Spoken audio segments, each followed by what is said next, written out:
खैरपुर जिले के पीर बसण वारे इलाइक़े में लाड़काने के ईधी सेंटर एम्बुलेंस जो ड्राइवर मबीना तौर अगवा थी वियो। लाड़काने शहर के ईधी सेंटर की एम्बुलेंस ड्राइवर इमरान माछी चांदका अस्पताल में पीर सन औरत जो लाश खैरपुर के पीर बसण वारे इलाइक़े ॾांहुं पहुंचाइण बाद वापस थियो तण जातल मोटरसाइकिल सवार हथियारबंद एम्बुलेंस में लाहे पाण सां गॾु वठी विया।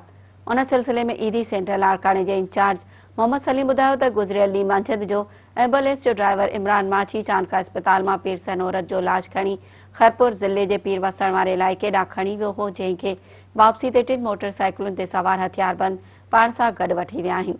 हुन चयो त गुज़रियल राति देर सां ड्राइवर इमरान माछी जो फोन आयो त मूंखे अगवा कयो वियो आहे ऐं ॾोहारियुनि जो चवणु आहे त असांजा 3 माण्हू पुलिस गिरफ़्तार कया आहिनि। जेसीं ताईं उन्हनि खे न छॾियो वेंदो तेसीं ताईं तोखे आज़ाद न कयो वेंदो। सेंटर इंचार्ज DIG सखर ऐं SSP खैरपुर खे अपील कई त फौरी तौर ते एम्बुलेंस ड्राइवर खे आज़ाद कराए बेचैनी ख़त्म कई वञे।